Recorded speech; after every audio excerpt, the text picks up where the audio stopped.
out. We are in the local centers answering questions and concerns with customers to the best of our abilities. Ultimately, at some point, you have to be referred to DES. But, you know, understanding why your claim is not processed or why you've not received benefits yet is half the battle, and we are, at least in most cases, able to answer those basic questions for customers. We've had staff that's been reassigned to DES, and they are processing unemployment insurance claims. They are 100% call center claims agents. So, help me understand from a basic level, what is unemployment insurance?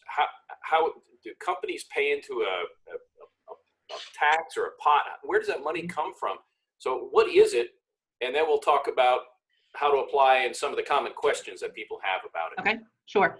Unemployment insurance tax is paid by your employer, and it's a formula based off how many number of employees you have, so forth and so forth.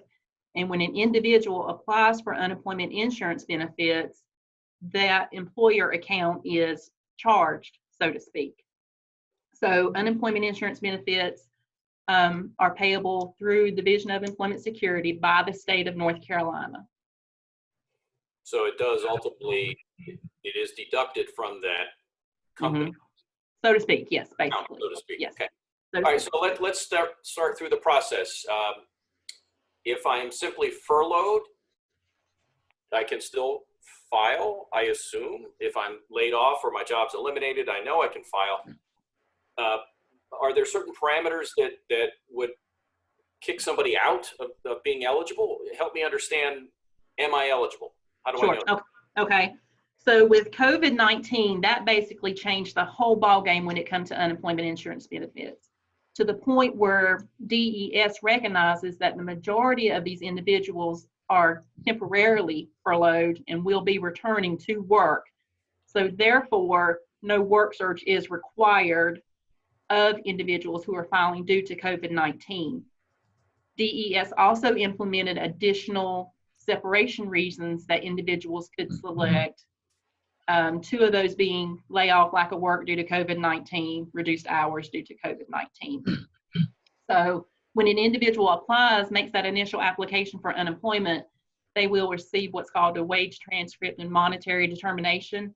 That simply tells them that they qualify monetarily. You have to have worked and earned a certain amount of money during the base period. The base period is the time frame that DES uses to monetarily qualify someone for unemployment insurance benefits. Well, I think Randy, are you watching the Q&A? Yeah, it was Tip O'Neill. That's the No, that's chat. Okay, I'm sorry. Yeah, can you see the Q&A? I can now. Okay, you might you'll intermix the questions that you have as well as questions that pop up if you can. So let me reiterate one thing real quickly as well. With COVID-19, the reasons that individuals can qualify for unemployment, there's a plethora of reasons, and honestly, it's more time sufficient if I tell you why you couldn't qualify for unemployment due to COVID-19. And it would be due to, if you have the ability to telework, that would be a disqualifier for unemployment. Also, if you are receiving any sick pay or any other type of separation pay, that may make you ineligible for unemployment as well. But of course, if you have been diagnosed or you're caring for someone with COVID, you're a parent and your daycare is not open, any of those reasons would, not an automatic check mark that would qualify you for unemployment, but are sufficient reasons to deem someone eligible for the unemployment benefits. All right, I see something. So let's hit a couple of the questions that people have submitted. Can you see those too, Lisa? I don't know. Is that something that you can see on? I think I can. Let me get. Rhonda had said, what can a person do if their unemployment claim has been pending since March, but they still can't get through on the phone? Okay. So what do you do there? This claims could be pending for so many different reasons, and without us locally being able to see the nitty-gritty of the claim, at some point, again, we're going to have to reference you to DES. Now, DES is moving forward in ways that they can try to communicate, because that 888 number is absolutely almost impossible to get through to that number, just to be quite honest. So they have enabled a live chat on their DES website. You can select the topic to see if someone is available to speak to you about that particular topic. Status of my claim, that would be Rhonda's one that she would need to select. We can also see here locally, some of us have view-only access to the claim system. And again, just being able to tell her exactly what is wrong with that claim. So when she does get a hold of someone at DES, Rhonda, you would know exactly what to say to that DES agent about your unemployment insurance claim. There's also an online customer contact form with DES. Teddy, Randy, I'll be glad to share that with you. And if you could guys put that in the comments or something on the video, if you'd like to do so later, I'll be glad to do that with you. I'm going to put an article on NC Wiseman, Randy, where I'll put a lot of the Q&A and the link to this recording on NC Wiseman, because we don't have the ability to send this to everybody, but we'll make it happen. So Yeah, you we're get me, Lisa, Mike, whatever you get me, I'll make sure I can get to everybody. We're in the middle of lunch with Randy and Teddy. We're talking with a couple of folks from the government, Lisa Lamb with NCWorks here with the state of North Carolina, and Mike Fenley, who's a field representative for Senator Richard Burr, to talk here in a bit about some of the federal initiatives that they've put in place to help businesses and you, the worker who may find yourself out of a job. A couple other questions have come in. I have a question about unemployment. I'm getting 10 weeks severance, but I may have a gap before that starts. Do I file for unemployment for those weeks before I start collecting unemployment? And do I need to file anything during the weeks that I collect severance? Okay. So under normal non-COVID circumstances, severance pay would be reportable against your unemployment claim, and you would need to wait that 10-week duration. However, Cooper signed an executive order that basically waives the requirement of you having to wait. So if you are receiving severance, you can immediately go ahead and make this application for unemployment insurance benefits. Okay. Because right now, under this executive order, severance pay is not reportable against your unemployment claim. Okay. We're getting a lot of questions that are coming in here. Terry, do you want to throw? Yeah, so Lisa, how about, and I have 4 daughters in this space. They're we call ourselves gig workers. They have their own small businesses. Some of them set their businesses up as S-corps, which is way better, especially in this situation. But Denise wants to know, how does this apply or impact gig workers or 1099 workers? Okay.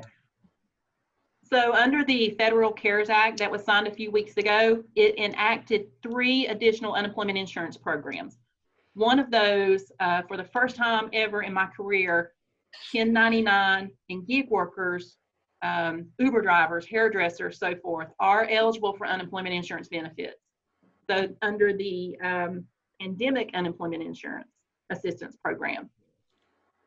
A person must first try to qualify for regular unemployment first, and when that regular unemployment claim establishes as ineligible, then that person would be able to make the application for PUA, the Pandemic Unemployment Assistance. They would, of course, have to provide proof of wages, because self-employed and 1099 wages are not reported to the state quarterly. So they're going to have to provide proof of their wages. They can use bank statements, canceled checks, and so forth.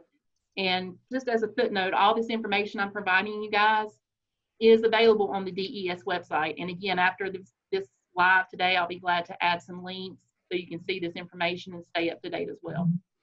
That's good. As a quick qualifier, we're talking about North Carolina. We have some viewers that are out of state. So is this specific to North Carolina? Everything I'm speaking about, yes, is specific to North Carolina, because states may mandate the programs differently. Of course, the federal regulations and so forth are the same. However, how the state mandates it. So yes, I am speaking specifically for North Carolina. Thank you. Yes, absolutely. So, there's another question that came in. Said I'll be furloughed beginning this month, and I'll have to be out of work for 1 week each month for the next 4 months. Okay. I'm salaried, I'm paid monthly. I was planning to apply for unemployment during those weeks, but was wondering if that's a process I should start now, or do I have to wait until I'm actually out of the office and miss that week of work? Okay, so you will not, Minda, I hope I'm pronouncing that correctly. You will make the application for unemployment the week that you are no longer working.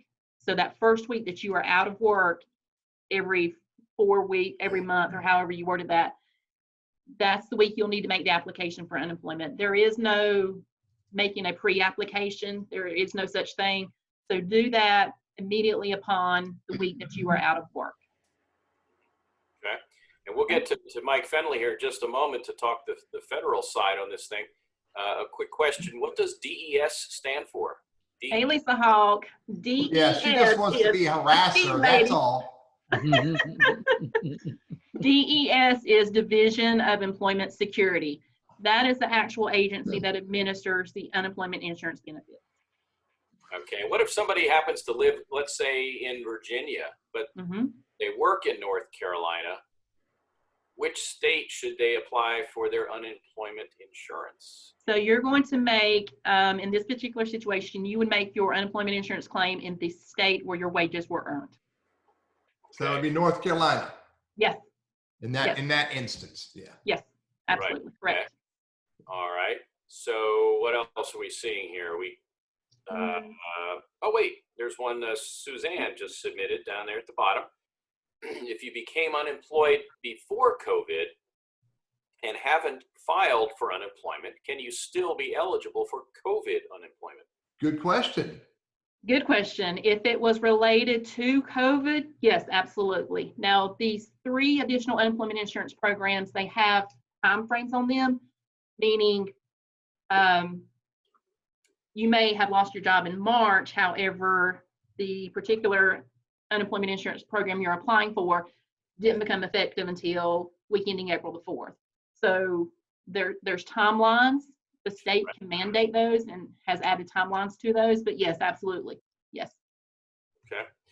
I don't see any other questions for you, Lisa, but I kind of wondered one, and you may have touched on this earlier, and I've heard this just kind of scuttlebutt here and there, and it deals with what if I'm a worker and I'm afraid to go to work because of COVID. I just am concerned that I'm going to catch it, bring it home to my family. And so I wasn't laid off, I wasn't furloughed, but I just say, hey guys, I don't want to come in. What happens to me at that point? Am I eligible for anything? What happens in that case? Okay, so everyone has the right to at least apply for unemployment insurance benefits. Everyone has that right to make that application for unemployment. Just using my claims experience and so forth, there's DES would probably have to review, because they're probably going to know, okay, did your employer provide PPE, protective equipment? Was that available to you? And in some cases, it could just depend on how nasty the employer wants to be about it, because the employer is going to receive notification that you have made the application for unemployment. And if work is available and you choose to go back or choose not to go back, for whatever reason, that employer may come back and say, well, this person quit. And at that point, absolutely, DES would have to review your claim by getting a statement from you and the employer, and a decision would be made on a case-by-case basis to determine eligibility. Okay, and if somebody, what if you lose your job? They lose their job, let's say in Virginia, for example. Happened to Michael, and then he moves to North Carolina. Do you get to reapply in North Carolina? No, unemployment insurance claims, you can only have 1 benefit year in effect at a time. So. Yeah. Real good. Okay, so I've been furloughed or whatever. I'm collecting benefits. Can I go get a part-time job, and does that offset anything? Sure. Okay. So when you receive your monetary determination for unemployment insurance benefits, it entails you what your weekly benefit amount would be, and it also tells you what your earnings allowance is. The earnings allowance is what you can work and earn a week gross pay without it affecting your weekly benefit amount. So yes, you could go and work part-time. You would be required to report your earnings gross pay every week. So, The So difference Teddy, would come off of the, yeah. So Teddy, you could get your singing career off the ground after all. Part-time. It's possible. Out on the street corner, like with the collecting money. Ask. You guys are doing great. Ask questions in the Q&A. We're going to try to answer them as much as we can. We may not be able to answer them all. And I think because of that, Lisa has some content or some URLs that she'll send me and I'll share. Furthermore, Mike Fenley has some other content I'm going to share. And so, we'll collect all this up. I'll put an article on ncwiseman.com and try to help answer these questions as best we can. But Lisa, let's come all the way to the top. Let's say that people are still looking for answers. I mean, where's the best place to go besides the Randy and Teddy show to get answers? Okay. You can reach out and contact your nearest NCWorks Career Center. Again, the centers are closed to the public. However, we are working remotely by phone and email. We would be more than happy to, we probably won't be able to fix the problem, but we can tell you where you need to go and how it needs to be fixed. Again, also the hyperlink I'll provide to you guys, 888 number. Good luck. And just to be quite honest, and there's a customer service email address as well. So they're asking any way you reach out, allow at least a week turnaround. But if you've got that claim filed and you're waiting on DES to make their move on your claim, just please be sure that you are doing the weekly certifications every week, because you would be receiving credit for the weeks. And once your claim moves to a pay status, as long as there's no other eligibility issues, you could potentially be back paid these 3, 4, 5, 6 weeks that it takes for payments to start. So the weekly certifications, absolutely do those, even though you're pending. I can't say that enough. Be sure you're doing your weekly certifications every week. And Lisa, I hope you'll be able to hang around a little bit. We're going to switch to talk with Mike. Hey, and Lisa, would you be so kind as to hit the Q&A box? Would you mind? Okay, sure. And respond to some of those by typing the answer, if you'd be so kind. To whatever. All right, we'll do. Yes, sir. If you serve me one more time, lady, we will have words. Okay. Apologies. Sir and ma'am, there you go. Well, Mike Fenley. Mike is the field representative for Senator Burr, covering 28 counties. So you're a man about town, all kinds of towns, all over the state. And you see in the news, the government's doing this or that. And, I thought it would just be really good to have somebody come in and talk with us about what's happening at the federal level in terms of this COVID issue and how is that impacting business and also workers here in North Carolina. Well, first off, let me address how it's affecting us. That is congressional offices. Sure. We're all operating under stay-at-home orders, but we're all operating, and all of our staff, 100% of our staff is at work from home. We have laptop computers and cell phones, and someone checks voicemail on a regular basis and distributes appropriately. So all of our constituent service operations that happen in North Carolina continue to operate in a fairly normal fashion.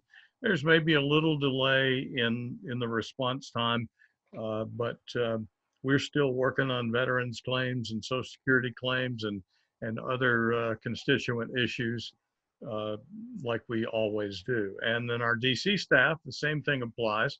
The Senate is in session this week, so senators are in Washington.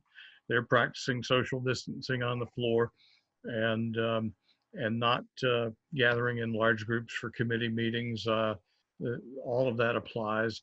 Most of our DC staff is still working from home, but the connectivity that we have allows us to pretty much operate in normal fashion. Now, as far as what's going on from COVID-19 and for the general population and business, well, I thought I'd go back and review. We passed a piece of legislation, became effective on March the 4th, was the very first bill that was passed. And that provided some funding for federal agencies that were responding, the Centers for Disease Control, National Institutes of Health, and other agencies that were going to have to respond in a greater than expected way. So they got some additional funding.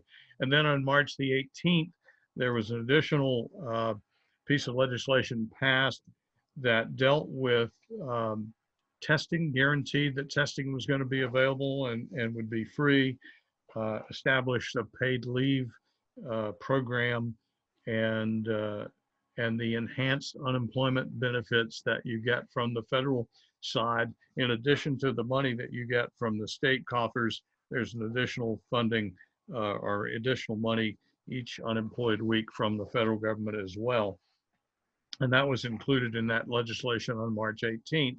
And then on March 27th, we passed the big one, the big $2 trillion legislation known as the CARES Act that provided the stimulus checks and a number of the small business loans, the EIDL loans, and the PPP or Paycheck Protection Program loans for small businesses. And that was passed on March 27th. When you consider the amount of money and the number of moving parts in the system, because it all funnels down to the state and then some to local government, it's been pretty efficient. When you go from a couple of 100,000 unemployment claims to a couple of million, that's a massive thing. And I was talking to some folks yesterday about the stimulus money that people are getting. Well, the IRS, because the IRS and Social Security, the Treasury, has converted everybody to, as many as they can, to direct deposit over the last 20 years. And so the check writing capability, the capacity of the IRS to write checks is 5 million a week. Now, if you have 100 million checks to send out, you're talking 24/7 printing and processing, 20 weeks. Hey, Mike. So, yeah. Mike, I'm old school. They don't have my bank account. I get my money under my mattress down the end of the hall. Yeah, so it could be 20 weeks before you get your check, your paper That's right, check. because I'm a W, so I'm at the end of the alphabet. Yeah, well. Oh man. Yeah, so I mean, just the sheer magnitude of the process has made it seem like a mess. But the truth is, it's worked pretty well considering how quickly the numbers grew and how quickly we and everybody down the line had to adapt to the process. Yeah. So now we're in session. The Senate is in session this week. The House is still not in session.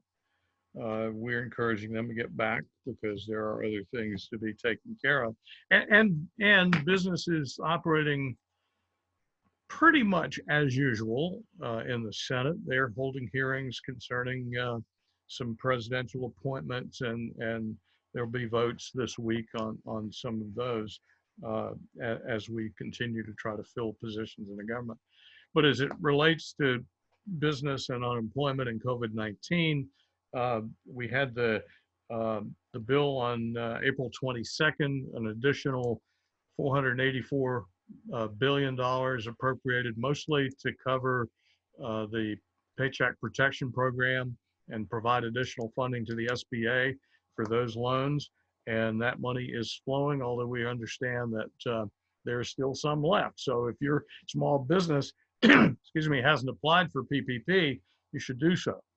And that loan is forgivable for payroll costs, for rent, and for utilities, so you could keep your business operating. It's not going to cover things like equipment or inventory, but it will cover payroll costs and rent or mortgage payment on your building and the utilities to operate and keep your employees working. The next phase of relief from the federal side is the big question mark. And it is a big one because the negotiations have begun. There are lots of conversation, a lot of things being talked about in the media and in social media None of it is on paper and none of it is etched in stone. And so I can't tell you today what the next round of federal response is going to contain. I do know this, there will be some technical corrections. When you quickly pass a piece of legislation, there are things that fall through the cracks. And so they have been, for the last several weeks, been taking a close look at the previous bills to see what fell through the cracks. And one of the things that I know is probably is going to be certainly on the table, and that is funding for or eligibility for chambers of commerce organizations and other membership trade associations to take advantage of PPP and keep their staffs employed and continue to operate. And those that correction will probably be made in the next phase. I talked to our DC guys this morning and I said, well, what else is coming? And their question mark was even bigger than mine. And so we just don't know. But we do know this, that Senator Burr is dedicated to making sure that the businesses and the people in North Carolina survive this ordeal. And we will do whatever is necessary to make sure that it happens in a reasonable and responsible way. There is a limited amount of money. I mean, we've already printed $4 trillion. We don't know for sure where it's coming from, you know. But we've got to solve the problem, and we're going to deal with it. We know we're going to do it, and we'll figure out the long range part of it later. Yeah, Mike, Randy, Mike, I just want to reiterate thanks to Lisa, because while Mike is sharing the federal view for us, Lisa's over here busting her butt and answering questions. So Lisa, I owe you a cup of coffee for everyone here. Go ahead, Mike. Oh, Mike, I was just going to say, you know, if somebody has a small company, it's one thing to manage those 2, 3, 4 employees and budgets and everything, but just the size and scope, not of just the state, but the federal government, and I mean, the communication and frankly, the cooperation that has to take place between parties, between the feds and the states. And I can only imagine the long hours that not just you, but others have put in to try to get this ship righted as best you can. Because really, it's a triage kind of thing. You've got to stop the bleeding. And in time, things can get better. But right now, you know, you got to make things happen. And it'll be interesting to me when we get to August and September and we look back on this period and say, wow, that was pretty amazing, the way we all managed to come together and accomplish things. You know, the next round of federal involvement is going to be harder. It's going to take longer, because we went in and we did the tough things. We made the tough negotiations, and now there are going to be some playing of politics. It's just the way it happens, and you might as well expect it. It's gonna take a little longer to get this next round done, but we will get it done, and hopefully we'll keep as much unrelated material out of it as possible. That's the talk show host in me coming out, not the political operative. I'm with you. I don't see Teddy or Lisa, I'm not seeing any questions that are chatted in on the federal. Are you guys seeing any? Did I? No, not at all. Let's. So yeah, again, we got Lisa Lamb from NCWorks with us. We have Mike Fenley from Richard Burr's office, bringing us the federal perspective of what's going on with the state of employment in North Carolina and all around us, and the purpose in bringing Lisa and Mike together in this conversation was to help you all understand a little bit more about what's going on. We can't answer every question, but you know, a lot of fear, a lot of uncertainty that is going on, and so we just want to, you know, bring ideas in regards to employment that can help you. So any questions, feel free to ask. Mike, is there, you know, any thought and perspective from your side that you think is, you know, worth people thinking about or being aware of, you know, at the employee level? Well, One of the things that we're hearing from some small businesses, and it's probably, there was an article in the Wall Street Journal either yesterday or today about it, is about employers who are ready to reopen their business as the governor releases a portion of the stay-at-home order and allows certain businesses to reopen. There's some employees that don't want to go back. And part of it is because they go end up making more money collecting unemployment than they could make working their full-time hourly job. And that's going to present an issue. And employers are going to play a role in that, I believe. I know that pretty much the rule is, and Lisa, you can expand on this, the rule is if you refuse work, you can be denied your unemployment claim. Sure.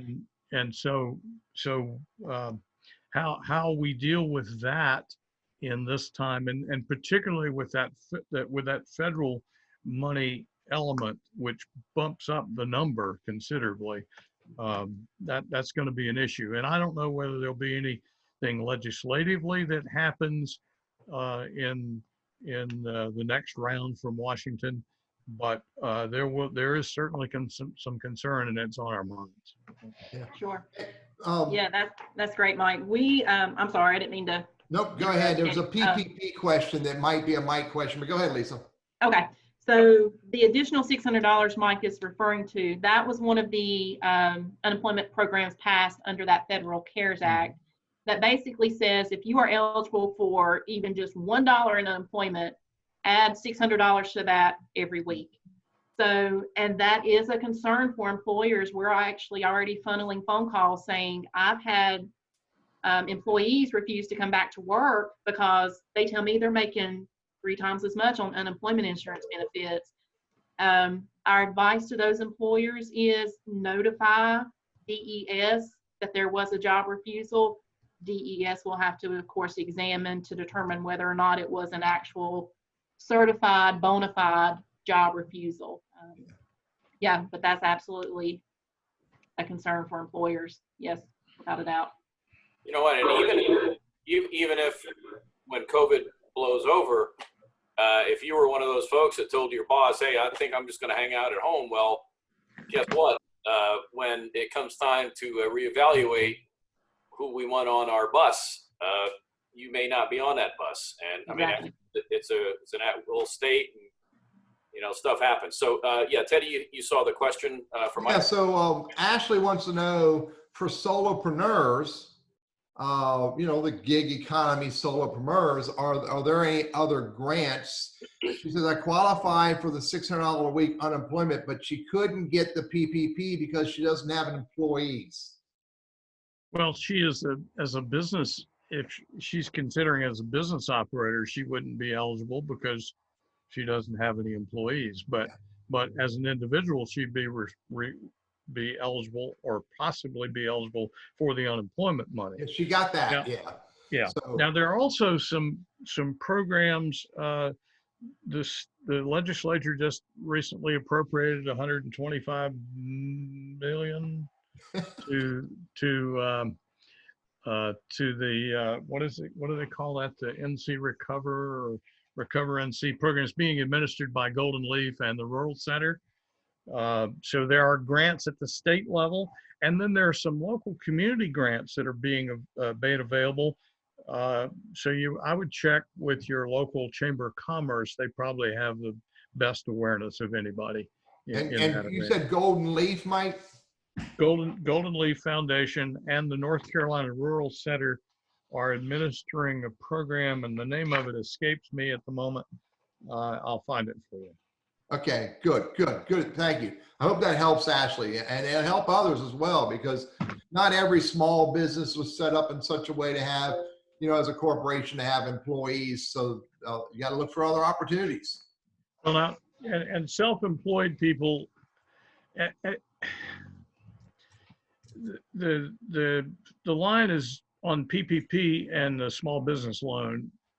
You pretty well have to have employees to do that.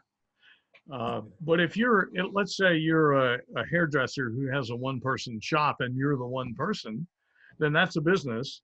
You're actually an employee of yourself. You're self-employed, so you might qualify. Yeah. So, another question that just came in from Pamela. You see that? You want me to take that one? go ahead. Yeah, take that one because you know, you understand Pamela better than I do.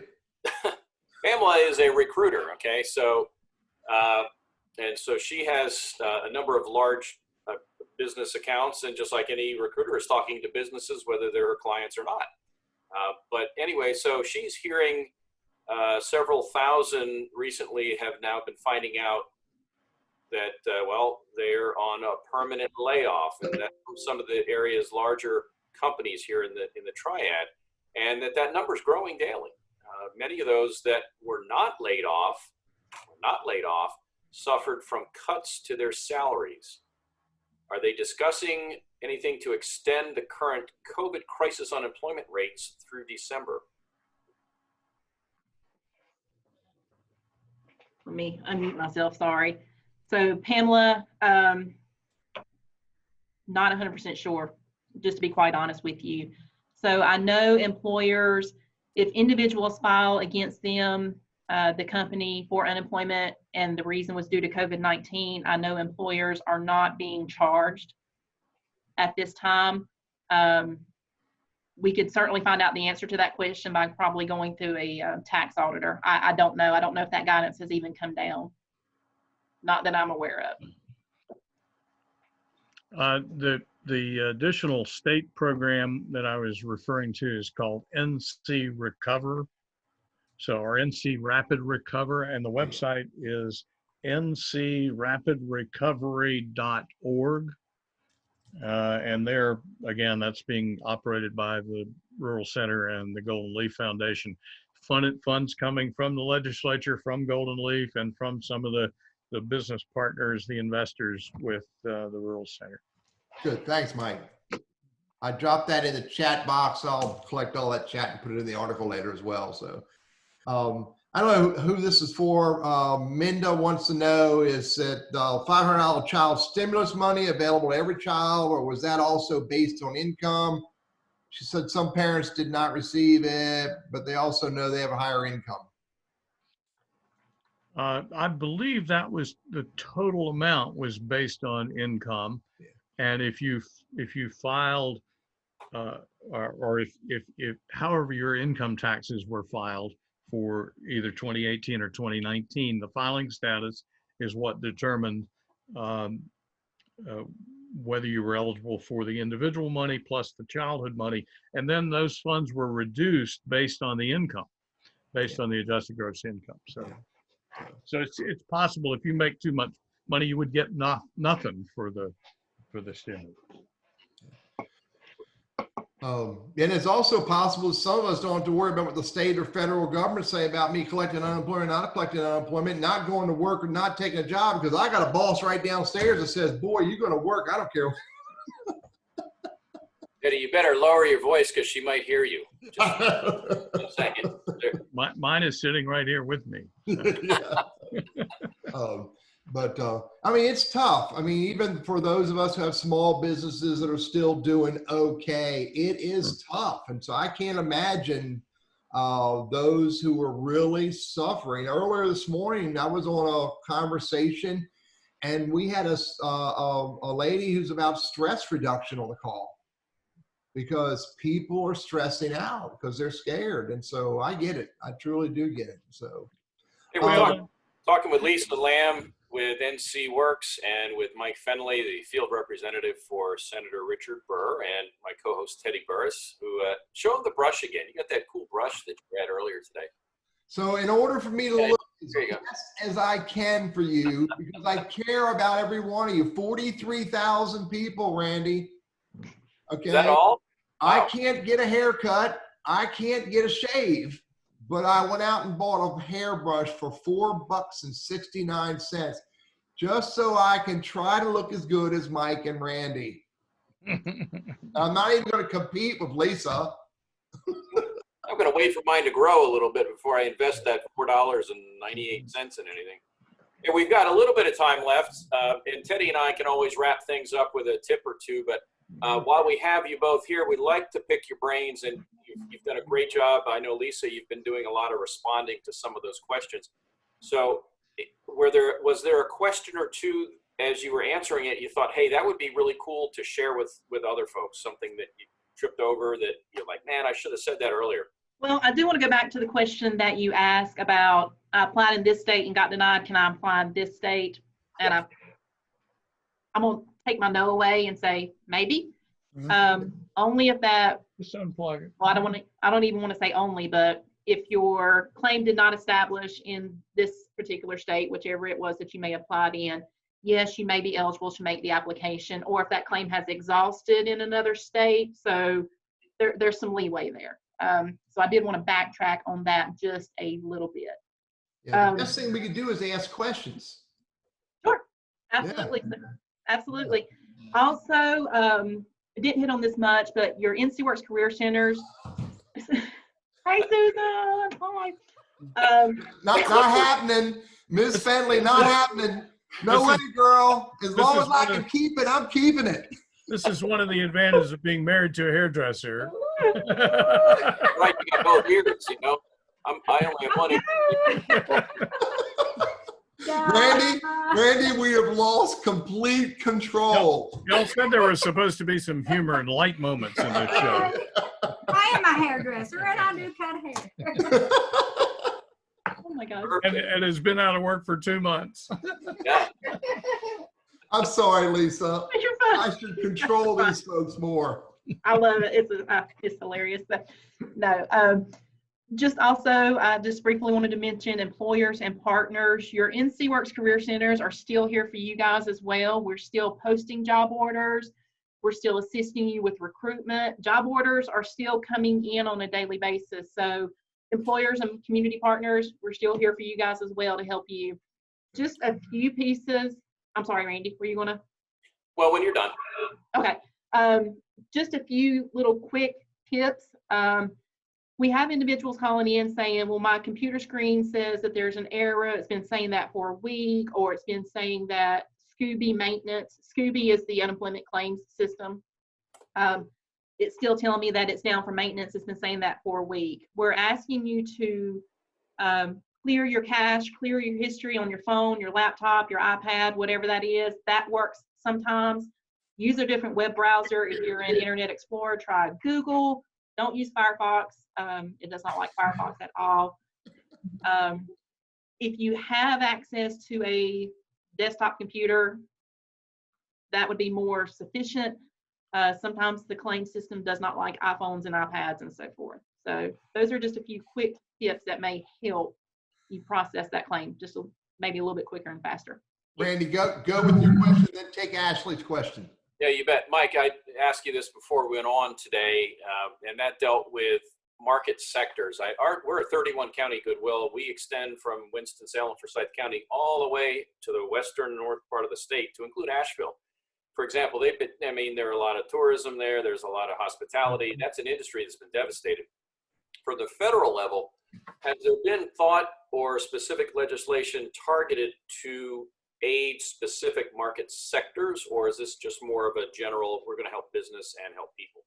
Well, to my knowledge, there has not, and probably is not currently in the hopper, anything specific to the hospitality industry.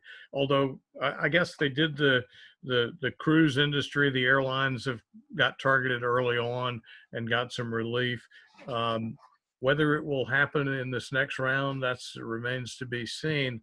I was talking with some folks that operate a winery yesterday, and in North Carolina, they've been lumped in the same category with bars.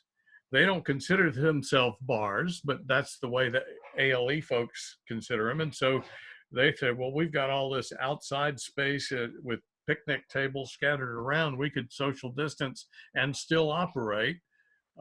But they're not allowed to under the current rules. And so there are a lot of special cases like that could get addressed. My recommendation to the winery folks was, well, you have an association.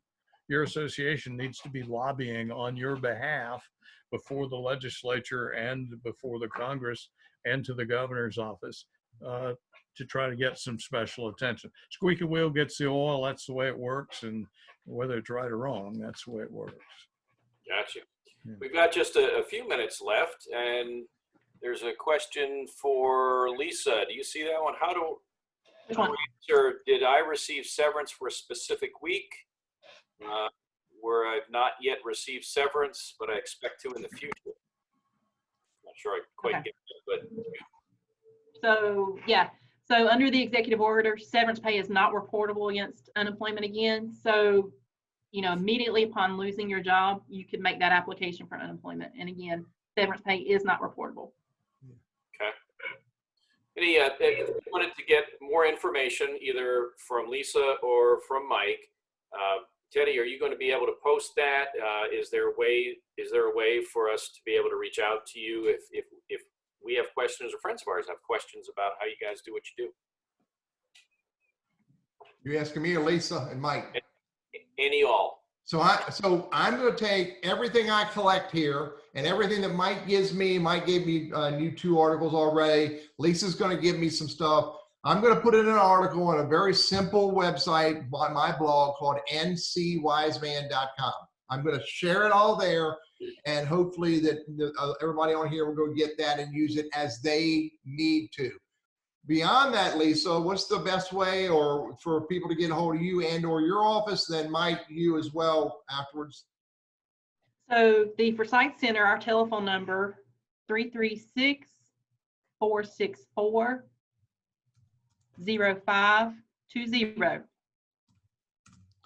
336-464-0520, Forsyth Center. Right. Got it. Yes. All right. Mike, how can somebody reach out for more information? Our office phone number in Winston-Salem, which is accessible statewide, 336-631-5125. Leave a short message with the subject matter, and then it gets routed to the appropriate individual. You can also contact me via email, and my email address is Mike_Fenley, and that's spelled with E, F-E-N-L-E-Y, @burr.senate.gov. Let's say all that Glad again. to Let's forward do it that on. again.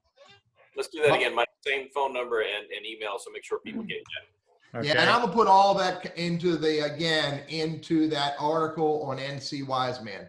So Mike, thanks a lot. Lisa, Yeah, thanks sure. for sharing your access to you folks. So Randy, Yeah. closing thoughts from Mr. Randy Wooden.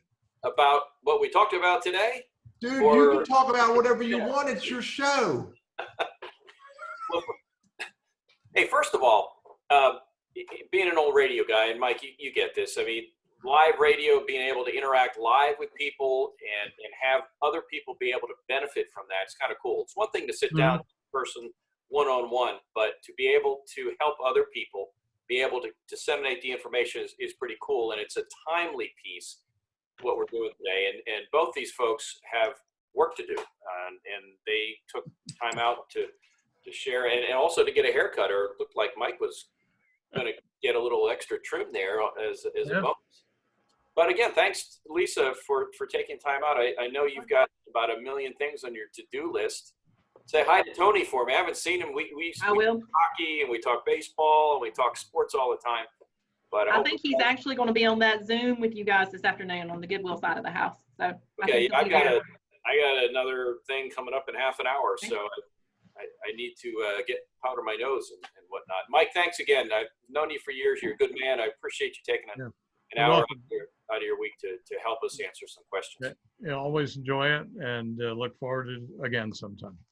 Okay, so you guys are dismissed. You Teddy and I are going to wrap it up here. We've got just a moment or two left.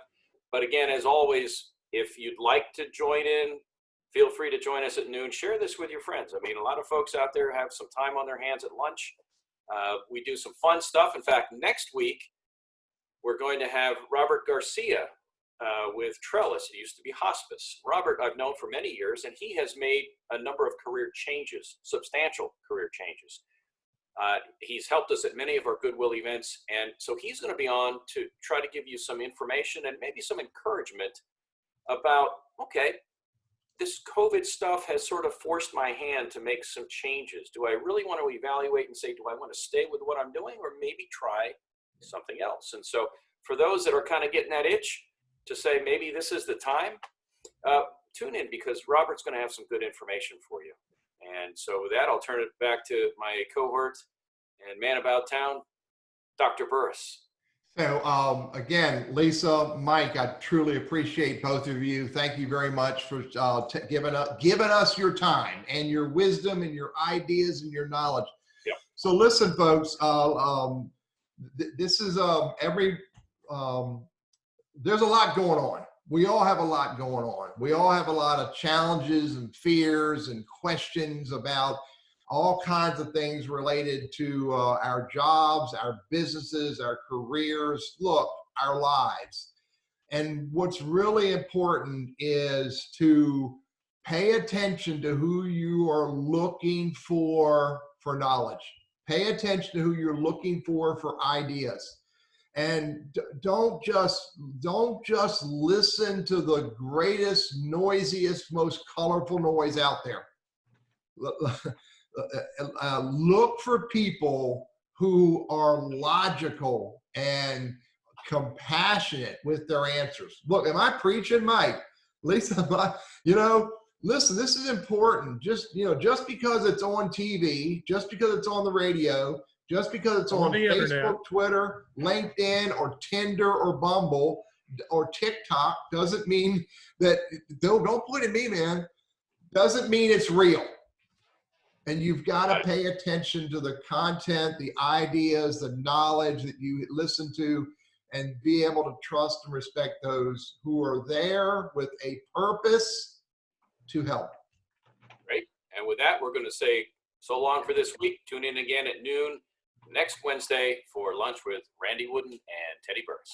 Good, folks. Y'all be good. See you later. Pleasure, gentlemen. Bye.